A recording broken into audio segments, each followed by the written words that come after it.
Welcome to episode 183 of Silver Lining for Learning. My name is Punya Mishra, and I'm professor at Arizona State University. Along with me are my co-hosts, Yang Zhao at living in Oregon, working at Kansas and Melbourne, Chris Dede living in Cambridge and working at Harvard, and Kurt Bonk. I have no idea where Kurt is right now. Oh, I think you're in Bloomington, Indiana, at Indiana University, Bloomington. This is one of our episodes where we just go on about whatever catches our fancy this week. So this is a host reflect episode. So I'm just going to kick us off, Zao. Before we started, we were talking about, you were mentioning all this news about AI and Gemini rewriting history and doing all kinds of funny things. And now we find out Microsoft Copilot has been going off the rails as well. So I wonder what all of you think about all these happenings in the AI, generative AI space, which seems to be sucking up a lot of the conversation online, at least, and those of us who are interested in education and AI. So I have my own take on it, but I'd love to hear what you guys think and what else you want to talk about. Anybody want to jump in? Well, I saw another thing that's equally interesting is someone in Forbes magazine was trying to nominate Arizona State University for the Nobel Peace Prize. It was really interesting. It was just fascinating to write about how I thought that was a joke, but I read the article. It's truly an endorsement to see how you've grown from 40,000 students to over 100. You got 18,000 international students. You're running this AI partnership.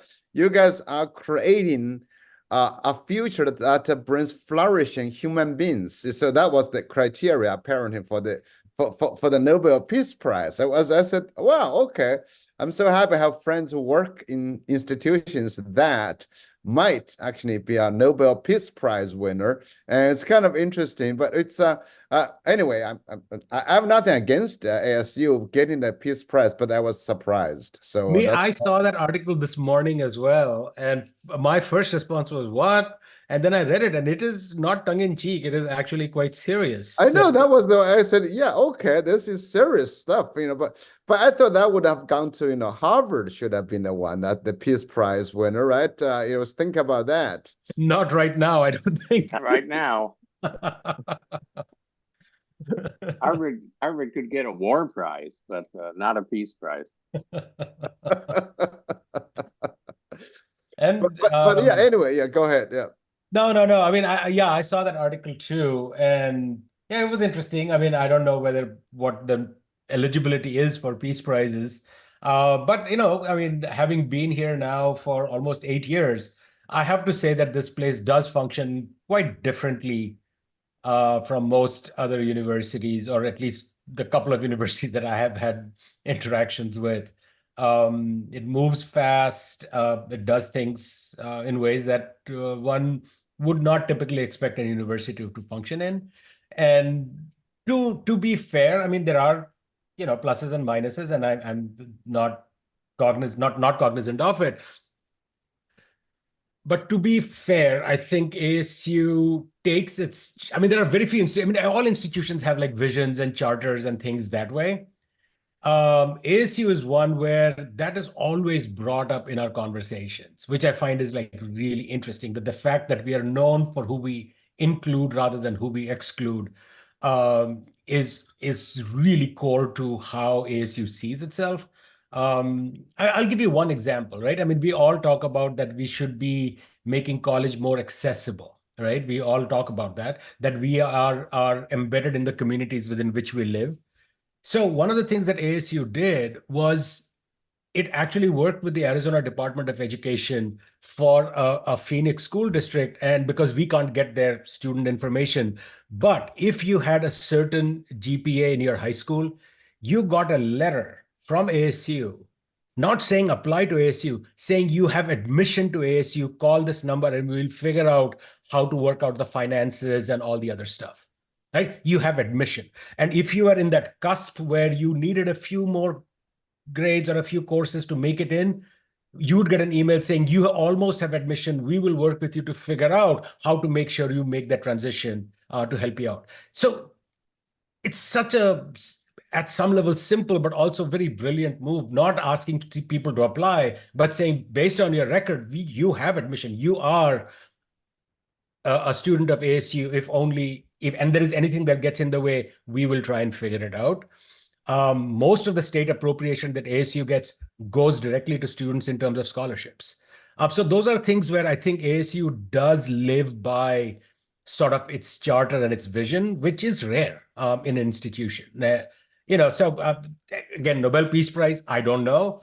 But I am proud to be, part of this institution which takes those kinds of things really to heart.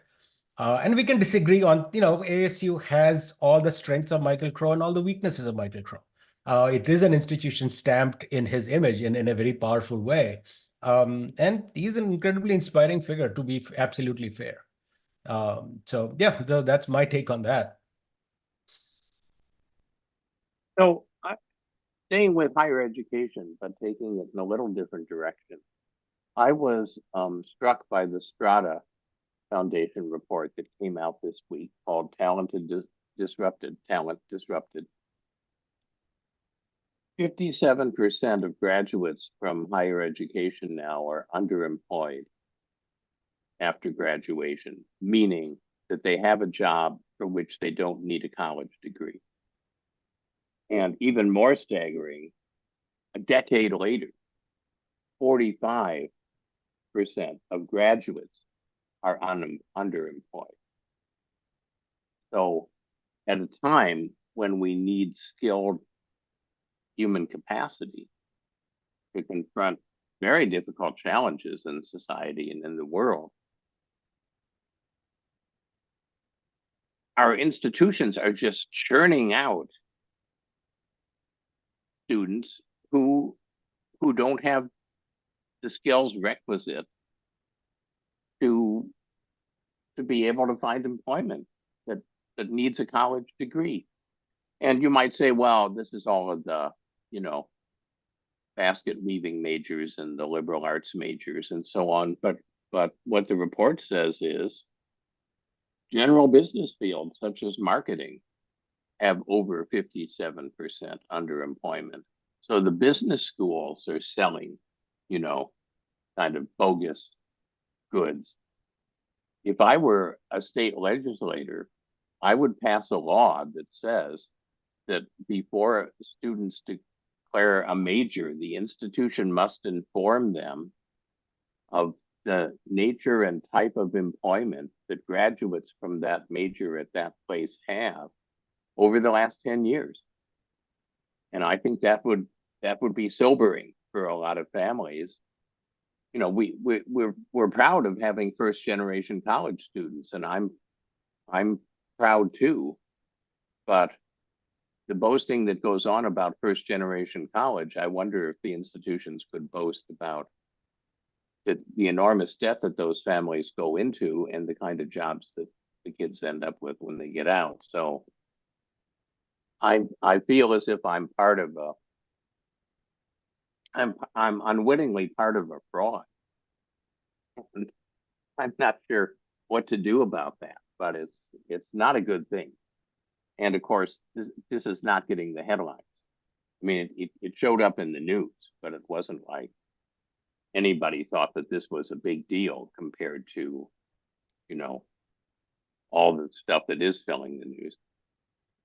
Well, Chris, there's some just to tag along with what you were talking about.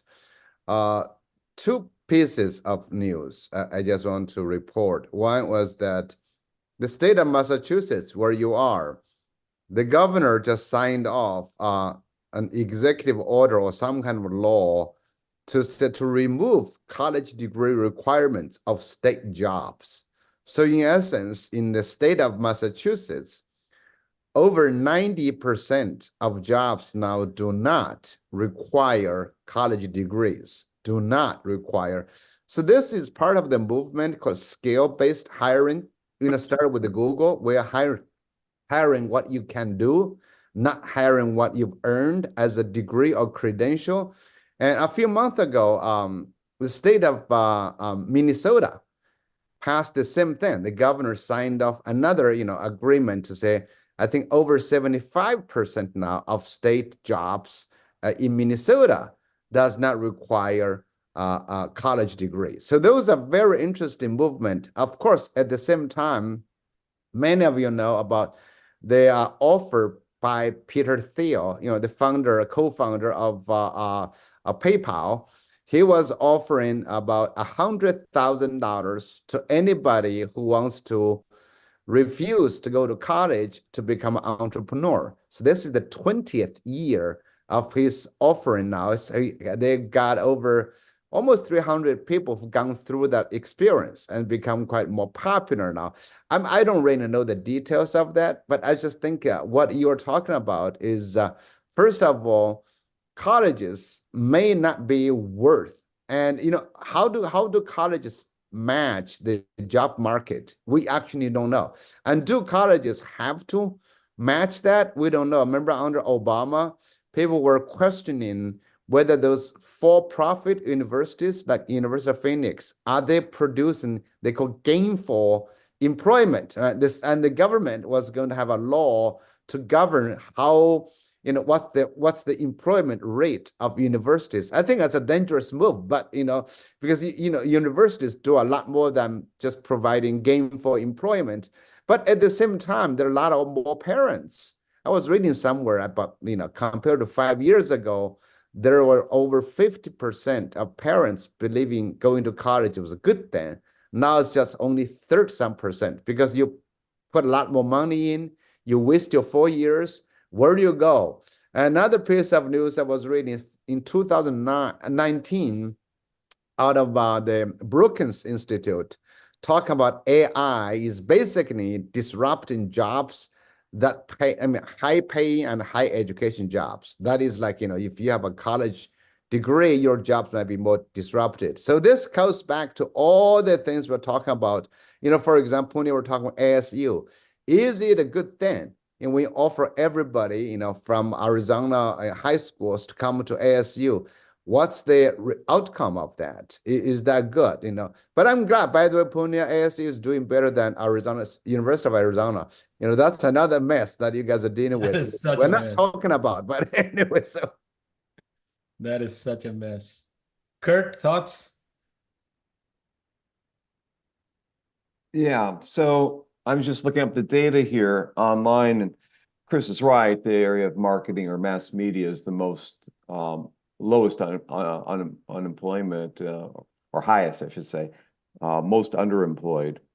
7.8 and 55% are underemployed. Liberal arts next at 6.7% unemployed, 58% underemployed. Anthropology is next at 6, and philosophy is fourth, and then construction services. But in terms of where they're the ones with the best employment, kind of surprised me. So theology and religion, unemployed, 1%. You want to get a job? Go become a priest, or run a church like my best friend is, So my best friend was an attorney for a long time, then decided to go run some churches and be a deacon in the church, and then went back to being a lawyer, and then went back to being a deacon in a church back. So theology and religion, you want a job? Go to theology. Medical technicians, number 2, only 1% unemployment. Medical technicians, that kind of makes sense. It is projected to grow by 13% per year through 2026. Third is early childhood education, only 1.7% unemployment rate, only 19% underemployed. General education, 1.7% unemployment. That was surprising. And the fifth one, public policy and law. So you expect some of those things, like philosophy and maybe anthropology and so forth, liberal arts to be as they are, a lot of unemployment, but I didn't expect religion and so forth to be good jobs to get if you are good places to get a major in if you want to get a job. So anyways, there's lots more we could look up during this hour if we want to. I'm sure there's tons of data on all this, and it could spark a lot of conversation. Maybe we need to have experts on this who've run some of these reports come and talk to us. We've not had a show really on that at all. during the 4 years of Silver Lining. So yeah, that could be something that if anyone knows someone who's an expert in sociology and has conducted studies about, the trends in the field in terms of employment.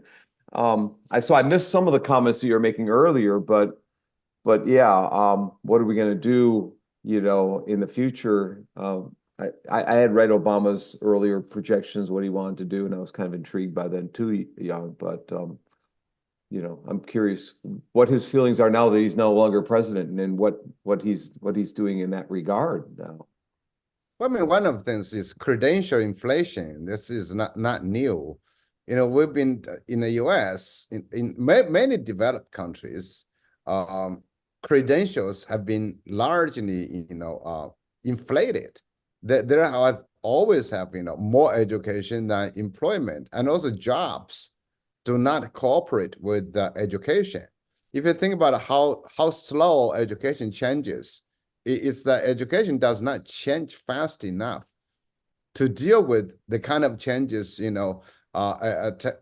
job market does. And there's really also another thing is the job market is not a stable market either, right? If you look at how fast the job market itself changes, if you look at the new technology, who would have predicted the big, the arrival of ChatGPT and then this mess right now we're seeing, right? So in Pune talk about this mess, what's happening now, but also at the same time, all the AI, the generative AI tools, whatever they produce, creates possibly new jobs if you know how to correct them. So I think this dynamic relationship, we should not really, at least from my perspective, to pin down universities as training institutes for the exact jobs that might emerge, because there's definite delay or something like that. I think it's really worth thinking about. It's also think about is what the future of education can be and it should be. That's another thing. During this week, and last week we had Punya's colleagues from Arizona State University talk about their partnership with the OpenAI, and also of course more than that. But really think about how do universities truly respond to changing needs and also to changing industries. Well, it's a puzzle because if you do a thought experiment, if somebody said to me, okay, Chris, here's a university, you have absolute power as president. What are you going to do to fix this? Well, I'll just pick on marketing. Marketing is certainly, evidently, producing a lot more people than there is market for. That's likely to get worse because of generative AI. I think that one of the things that generative AI can probably do without too much trouble is writing marketing, which I don't think of as a high intellectual activity. And, and this is also a field where I suspect people are not getting a general liberal arts education. There are a lot of things that universities do that are really important for students who choose to take advantage of them in terms of things that aren't directly related to having a particular job that you start with. But if you're in a marketing program, I'd be willing to bet that 80% plus of your courses are business, and probably 50% plus of your courses are marketing. And so you're not getting those other kinds of courses and insights. And the marketing people say to me, well, hey, we've got 8 tenured professors. And, the one that's going to retire the soonest is 12 years out. So of course, you tell us our teaching load is 5 courses. So we have 40 marketing courses. And we're going to make sure that we have students in them by writing the degree requirements accordingly. I don't know what I would do, under those circumstances, within the rules, staying within the lines of the coloring book. So it really is a problem, as you're pointing out, yeah. And it's particularly a problem for professional schools where you're not getting the liberal arts education, and the profession is not keeping up with the market, and it's not keeping up with shifts in society because of the very structural nature of how universities work. So there is a certain level of irony which needs to be pointed out, that if you think about, the point of a marketing degree is to be able to predict what the market is going to look like in the future. And clearly, marketing programs have not done a good job of predicting their own markets in the future, which is there's a certain irony that we can sort of lean into a little bit, I guess. But I think, I mean, the same thing is happening in teacher ed programs across the country. I mean, our numbers are crashing down.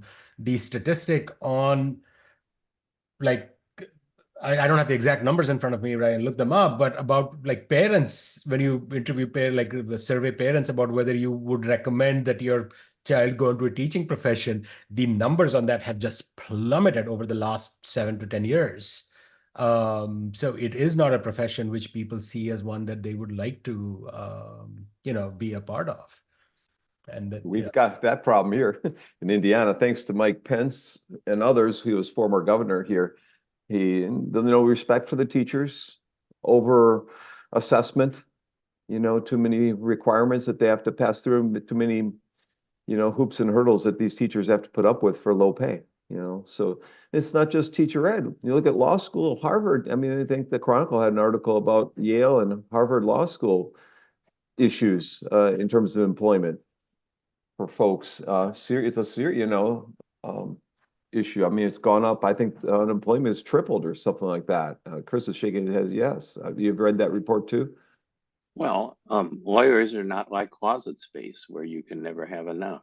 I mean, we seem to have finally hit the ceiling on how many lawyers we need, or some would argue considerably surpassed the ceiling of how many lawyers we ought to have in the society. Well, I mean, that's actually very natural, right, Chris? Even without the increased applicants go to law school, technology have reduced drastically the number of law school graduates for a long time, right? Think about before search engines, huge databases, just trying to go through, in the US, presidents of cases, that would take a lot more legal people to read. And nowadays, it's just much easier to read that, I think it's very interesting. But another thing I was really, I don't know only about India. For example, right now, in most Western countries, the mentioning you guys were talking about, shortage of teachers, lack of interest to become educators is big problem. Australia, in the US, people don't want to get into education. Education really not only doesn't pay well, doesn't get respect, but also, I mean, it's a mess. Imagine all of us trying to become like you were reading about early elementary school teacher. I don't know. I wouldn't know what I would do with that. Think about, right now, all the mess, the political wrangling in your classroom, not only about educating these children, parents are like more children. We get all these political problems. Schools are really closed. But actually, at the same time, the funny thing, in China now, teacher job is an important job. Many people getting their PhDs, then they just want to become a teacher because it's stable. It's very stable. It lasts long. And then, of course, in China, with the decline of newborn babies, schools are shrinking. So in a few years, you don't need as many jobs. It's a very, very interesting storage track in China. And I don't know, Pune, in India, the babies are continue to grow, and it's a big population. So you may not have the shrinking problem. But whenever I mention China and India, I kept thinking these two countries take a huge percentage of the world's population. You think about, like, we're now probably like 2.8 billion people, China and India. That's a lot. That's like 30–40% of the world's population. So anyway, so it's just, go ahead, Punya. No. I'm sorry. Can you guys continue, because something's happened to the website? silver lining website. It just sort of crashed on me. I'm trying to figure that out. So I'm going to hop off from video for a second to see Hey, what's so happening. yeah, I've got a couple of things I called up here. So fastest growing occupations. Wind turbine service technicians, 45% growth rate for the next 10 years. Nurse practitioners, data scientists, okay. Statisticians, information security analysts, medical and health service managers, epidemiologists, physician assistants, physical therapists, software designers, actuaries, OT, occupational therapists. All these are over 20% growth per year for the next decade. Some of them pay quite well, some not as well. Taxi drivers with self-driving taxi, I don't know about that. Veterinary technologists, solar installers, operations research analysts. So some of these, and we another list here, which kind of differs with what we've said before. Nursing, of course, growing hospitality, engineering, computer science, but they got number 5 being education. And in particular, in education, elementary school and secondary school teachers, because there's a lot of people retiring in the field. So anyways, I wonder if we want to just architecture, was listening to pharmaceutical sciences, information technology, and finally construction management. I wonder if we all want to just conjecture for a few minutes about what we see as the occupations of the future and kind of, pontificate on that a bit. Well, I think I would frame it a little differently. I believe, and this is consistent with the books and articles that my colleagues and I have generated, that this next generation is going to have 4 to 5 careers.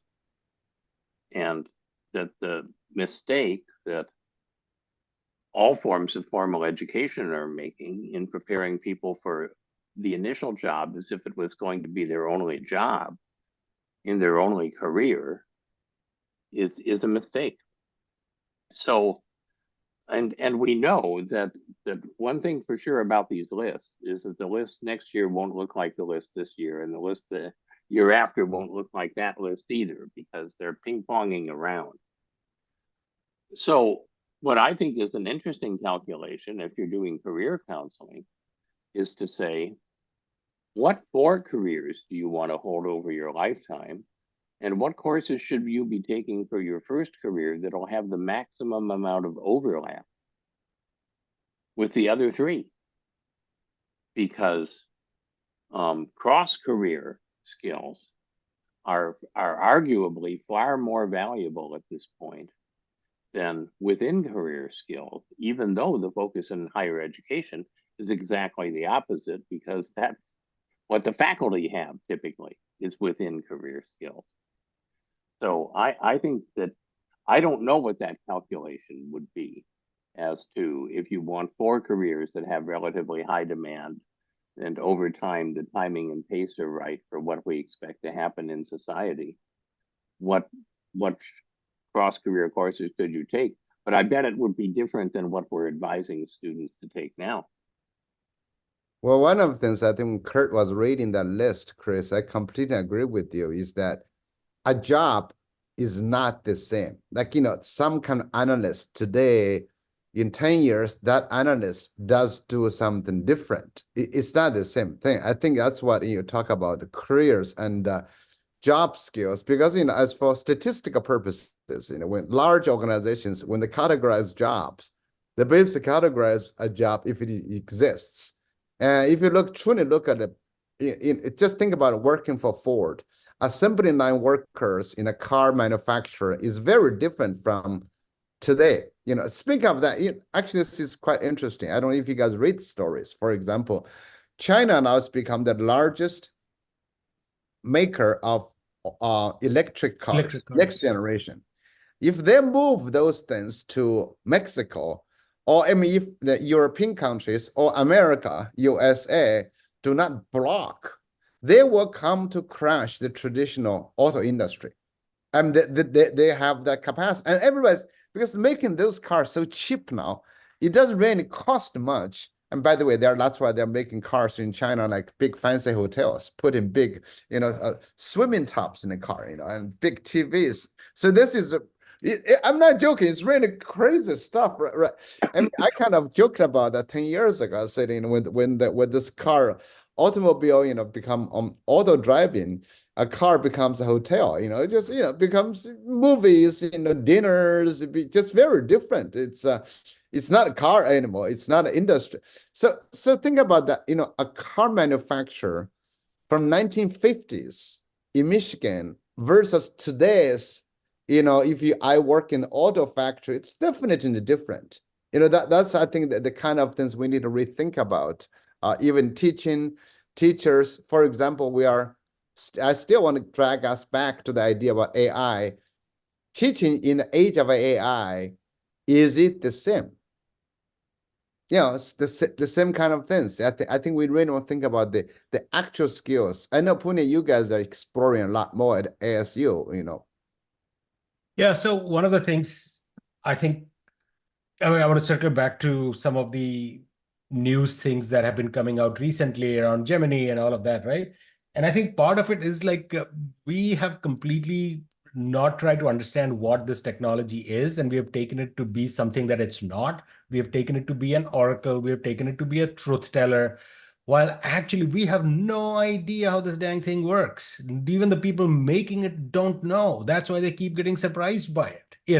And so you try to guardrail against one thing and you end up with something else altogether. So if Google and OpenAI, all of these, they're damned if they do, damned if they don't, because if they don't put guardrails in, you're going to get the most wild, racist rubbish coming out of these tools. And so they try to guardrail, and then they end up in another kind of a soup, which is you end up getting like an African American pope, or founding fathers who don't look anything like what the actual founding fathers look like. And there are sort of significant issues here, not just with the technology, but we are seeing like even something that technology that we have taken for granted now being the internet, where I don't know what the future of search and finding information is going to be. It's so easy to regenerate and create random content to flood search engine sort of optimization techniques. So you can't trust anything that you can find anymore. It's really, really going to be very, very difficult. And then you look at sort of the elections that are coming up, and 4 billion people are going to polls this year across the planet, with misinformation and an educational system which is not at all prepared you to be critical of the information that's coming at you. So it's a really, really weird space we are entering with this technology. And I wrote a recent blog post about it. I don't remember the exact title of it, but basically saying that, if I have to go and interview one person to write an article, I have to go through IRB at my university so that I'm not harming that person. I'm not harming this. I'm not harming that. And these guys, basically 6 middle-aged men of a certain kind of mindset on the world, just decided to play this global experiment. It's like, yeah, we'll get first mover advantage, right? And OpenAI did. Now ChatGPT, which is like the worst brand name that you could ever think of, right? Three letters which don't even like go well together. GPT, chat. Well, who came up with that, right? But now it's the most popular brand on the planet. It's level of Nike and Coke, right? And that's why they did it, because they wanted first mover advantage. All the consequences of that be damned. I mean, there's a quote from Satya Nadella once this Microsoft Copilot stuff came out, and his thing is like, this is why we released it to the public so that we could get it tested.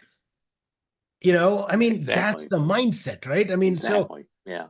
it just drives me off Exactly. the wall. I mean, you look at every educator, however well they may or may not this technology or policy, everybody's like, oh, we should think about ethical uses of AI, ethical uses of AI.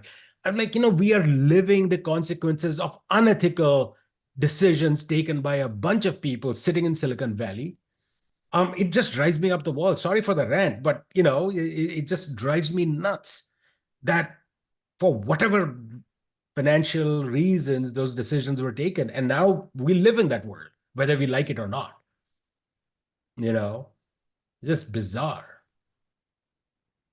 Sorry. Well, what people don't understand and is that what basically generative AI is it's a natural language processing system. And it can recognize natural language and respond appropriately in the sense that it's not misconstruing what you've said. But it doesn't understand a single word of it. And people, including all the people that are hyping this and lying about it, frankly, say, well, it understands the World Wide Web because it was trained on the World Wide Web. The training on the World Wide Web is so that it can process natural language. It doesn't understand the World Wide Web in any way, shape, or form. And so, you know, the Pope, it doesn't even know what the Pope is, let alone, you know, whether we would be likely to see an African-American Pope. And now I'm reading these articles, and unfortunately the media are just printing them, you know. Journalism now seems to be printing press releases, as best I can tell. That's the state of journalism. Where people are saying, well, gee, it does appear that generative AI has some problems, but don't worry because general AI is right around the corner. And so universities need to start preparing for general AI. Well, guess what? If generative AI is showing us anything, it's how far we are from general AI, not how close we are.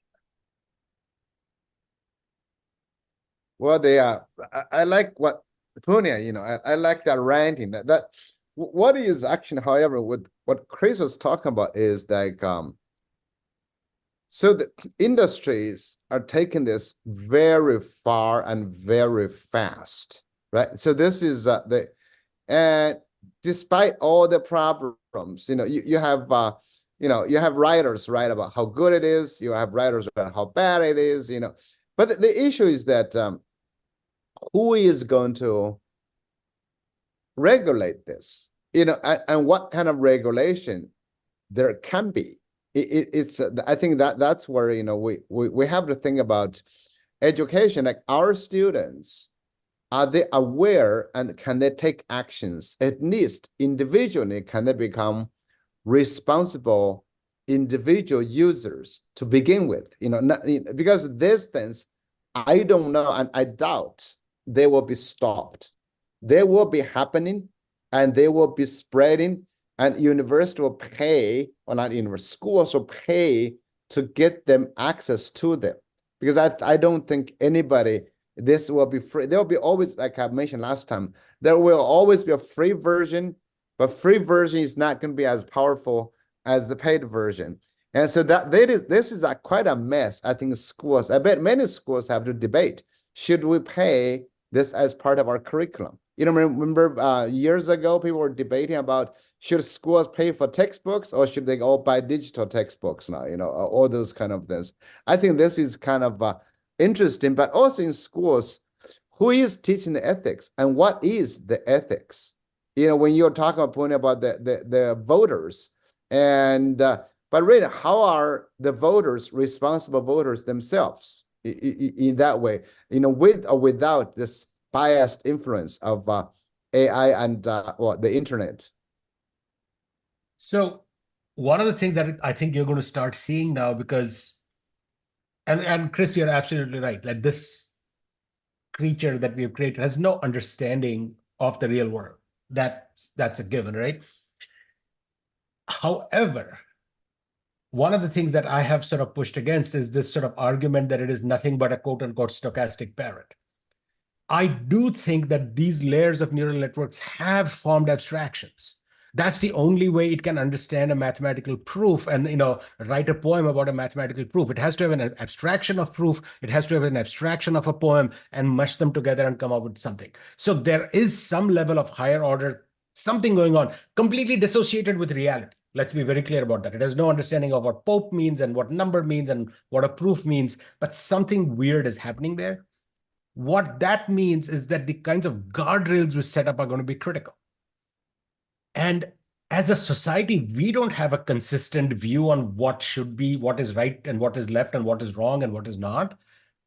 And so what you're going to start seeing, Zhao, is what my sense is that, Google has sort of gone one extreme. It's gone like, okay, I'm going to be like as left as I can be in terms of trying to please everybody and put themselves in a hole. You are going to have LLMs which are going to have a right-wing bias, right? Because this technology, it has no sense of right or wrong. It's going to be what the guardrails we put into it. And that's what I think it's going to get like really weird, because you'll have a variety of LLMs existing in the world, which will, again, talk about sort of the bubble effect that social media created, which is I live in a bubble of people who just agree with me. And now we will live in a world of where the generative AIs all will reinforce my existing bias. So of the chances of my bumping against an opposing view is going to get even less than that, which is not good for citizenship, for democracy, and things that way. So that's another thing that I really think I'm really concerned about. Because you could have legislators who would say that you can only get these LLMs to pay for. Let's say we give you funding, but then you have to get the LLM that was created by Elon Musk's company, not by Sundar Pichai's company. You see what I'm saying? Well, I mean, I think that the issue is right now, everybody's so divided. It's right now like I don't think the legislators, like in the U.S. Congress, I don't think they have deep understanding of what this thing is. Well, we don't. I you remember that they had the kind of the testimony and the hearings of the social media. Now with this driven social media, I don't think they understand. Another thing, I'm now actually quite deeply worried about schools. K-12 schools, I don't think they have the expertise at all to understand what this can be. And also schools can't ban this anymore. I mean, used to ban, but banning is not going to work. So you're dealing with this thing. And, everybody talks about ethics. We can use the term ethics, racial, and we can talk all bias. We can talk about this. But really, when you actually use this, how aware, think about, imagine a 7th grader student, 13, 14-year-old use this thing. What is going to happen in that regard? So that is, I think, some of the big challenges I think we face, because I know schools have to pay. That's another, there's cost associated with this, so anyway, that's just my random thought about my worries, You bring up an interesting point. As you may be reading in the paper during the past couple of weeks, Indiana legislature has been trying to pass a few new laws that will restrict what faculty can do or increase the reporting mechanisms of faculty that may be leaning towards a more liberal point of view than a conservative one. You have to be more embracing of all views. You can be reported, and you can be, in effect, losing your tenure. I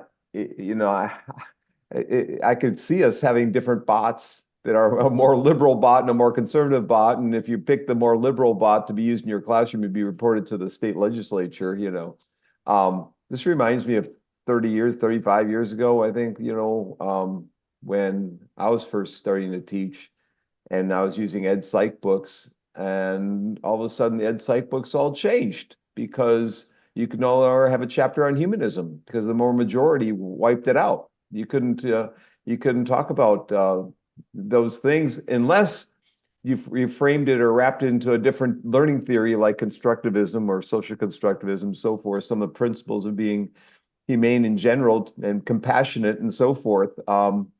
For whatever reason, the humanists or the more majority people out there didn't want humanism taught in ed psych courses, and didn't want Vygotskian theory taught because he was a Marxist and all this. I just remember 35 years ago that this is a big issue, and I was on I helped with an ed psych textbook, and we couldn't talk about humanism in that book at all.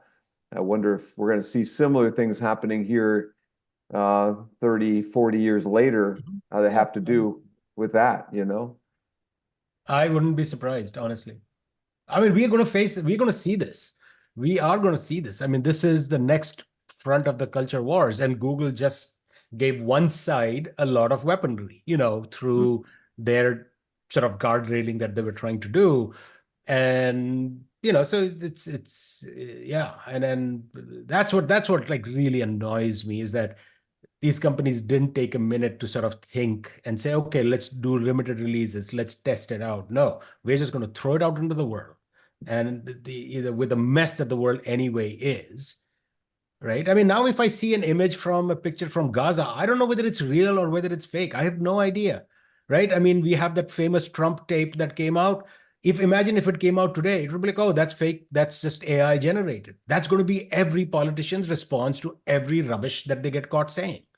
And that includes Obama. So I'm not trying to say, he also made that, leaning into guns and religion kind of a statement. Now he would say, oh, no, that was just AI generated, right? I mean, that's a fallback for everybody now.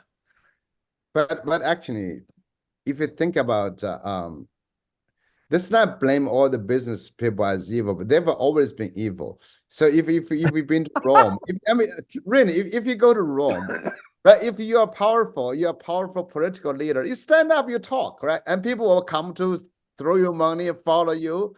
I mean, look at think about all the big churches, the Vatican, the building. I mean, they didn't ask you guys want to see me up there or no. I think the powerful have always done that. It's what I'm surprised is how today's people have no ability to resist that.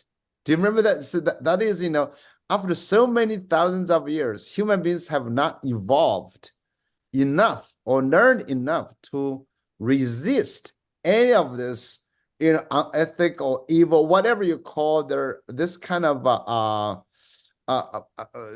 this kind of lure. We are still lured by this. That's what actually I've been thinking a lot about, how human beings have not become smarter than we were, a million years ago, or I don't know, 50,000 years ago, something like that. Well, I want to go back, Young, to what you said about being an early elementary school teacher, and you're caught in all these culture wars. I don't know how they cope. I mean, what if you want to teach reading? What can you give kids to read that somebody is not going to attack? I'm sure Dick and Jane, which I grew up with, I don't remember much of it because I found it incredibly boring, but I'm sure that it's, unfortunate in its portrayal of gender roles. When I was a graduate student, I remember somebody who got up in class and talked about their paper in which they said that the Cat in the Hat was actually about incest. This little brother and sister are left alone by their mother, and the cat who represents the id says, why don't we be naughty together? And the goldfish that represents the super ego says, no, no, no. I mean, it's hard to imagine any piece of literature now that could pass through the sanity test, or for kids just learning to read or learning to be socialized. And it's amazing how schools, much of the population now believes that the purpose of schools is to teach all kids to think the way that they think. But that's the purpose of schools, period. It's not even to socialize to the country or to the political system.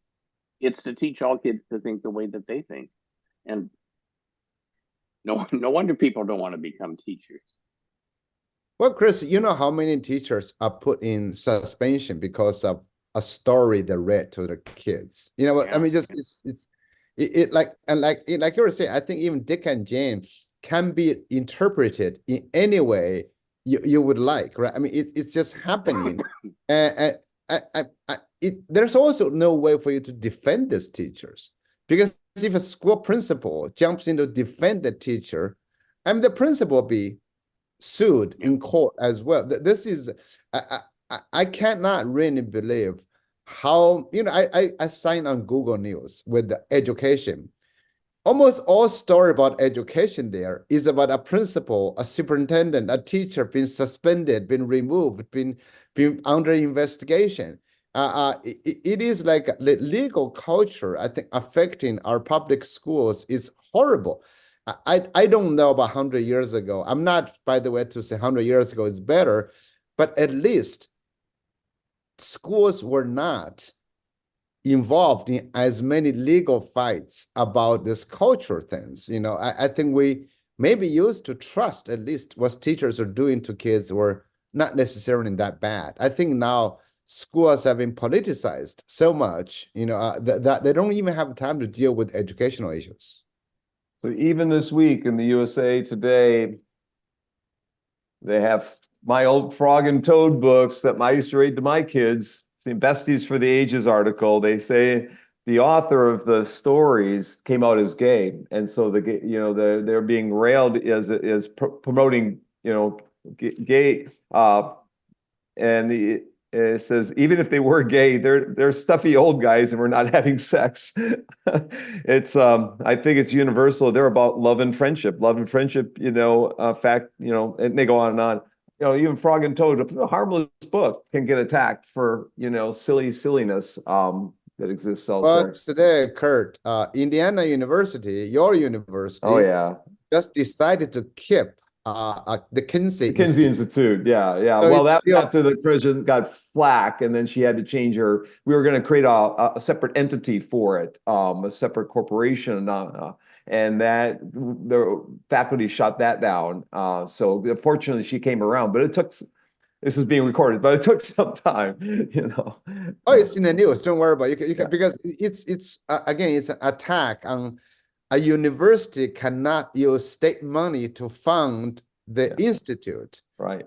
And that was it's how long has it been there, Alfred Kinsey? It's been Oh gosh, probably 60, 70 years, since the 50s, and Herman Wells, our old president, had to fight for it back then, back in the 50s. So in the 60s, and he did. He stood up for it, and they've been fighting the battle every 5 years for the last 50, 60, 70 years. So watch the movie Kinsey. If you any of our viewers watch the movie Kinsey, it's very good. Yeah, but I mean that's the kind of things I think today, even though we've been quite random speaking, starting from ASU be a Nobel Peace Prize winner and to the Gemini kind of malfunction or functioning as it's supposed to be or not supposed to be, and really to K-12 schools, how do they deal with AI and AI tools, and to the prediction of general AI arriving. I don't know, that may arrive tomorrow morning, you don't know. And to the discussion about whether AI understands the real Pope or new Pope, maybe the AI is running a different kind of church organization. You don't know. It's I think right now until today we have really, I want to emphasize that we do not have a unifying voice. I know Kurt is trying to invite U.S. Department of Education about the National Education Technology Plan, which really is just a plan. It doesn't do anything. They just call it a National Education Technology Plan.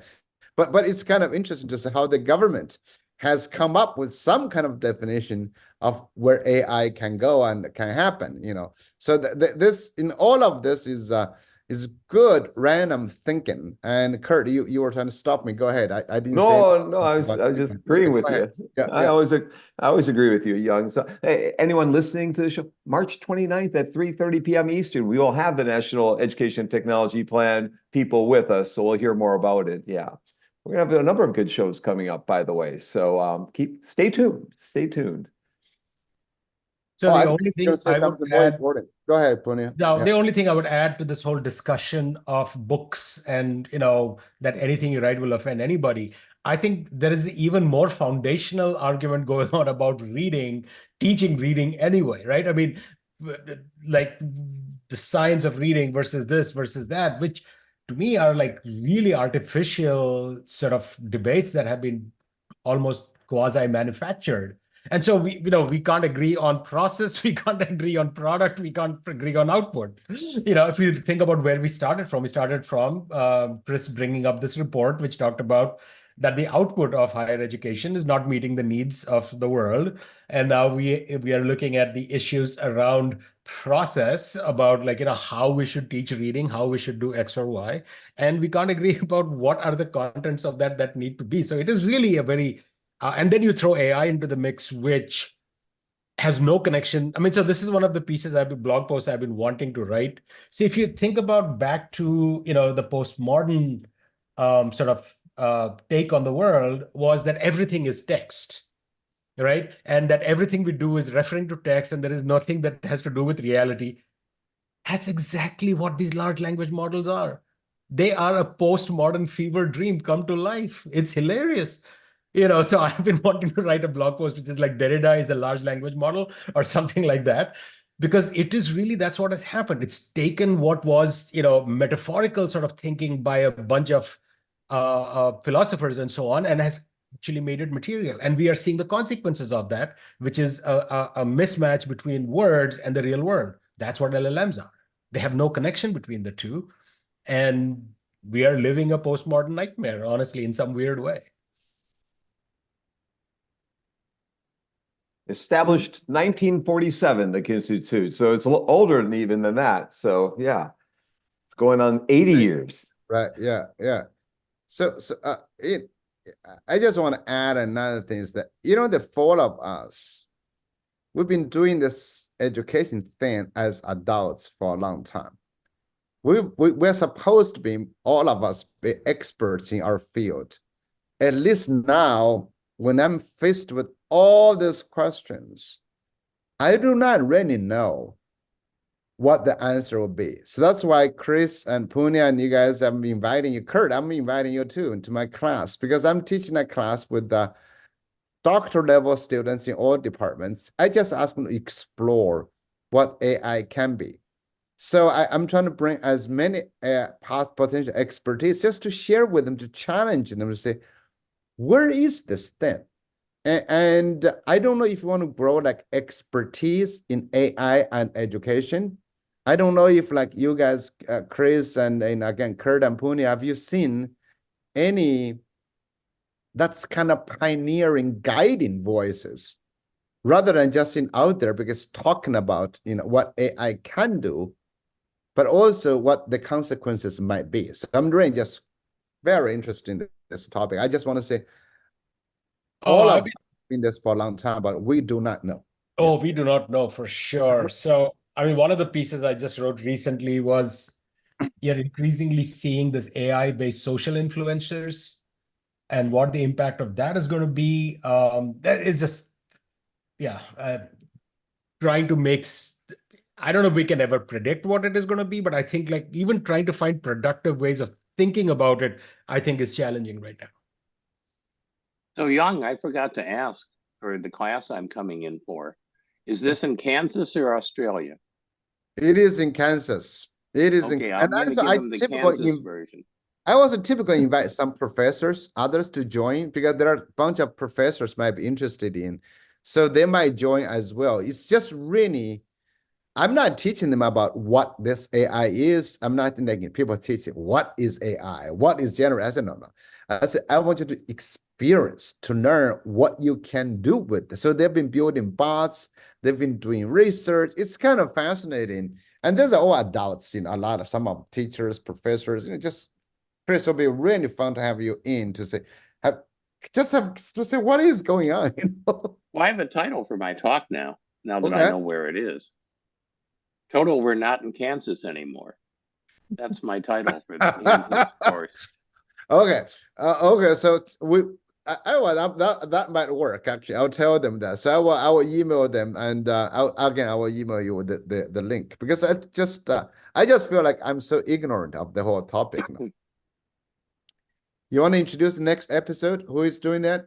I can do that. So next week, we are going to delve into the world of designing educational spaces with Prakash Nair and Dr. Parul Minhas, who will be joining us. The latter will be joining us from India, which is why we are meeting at a different time. We'll be meeting at 10 a.m. Eastern. That will still be 8:30 p.m. in India, but at least reasonably reasonable for Parul to join us.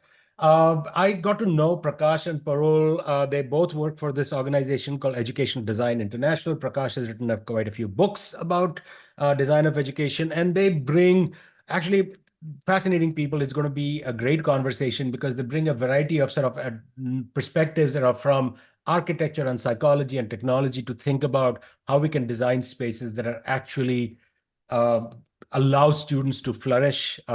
So really looking forward to that conversation. Once again, next week, next Saturday, 10 a.m. Eastern.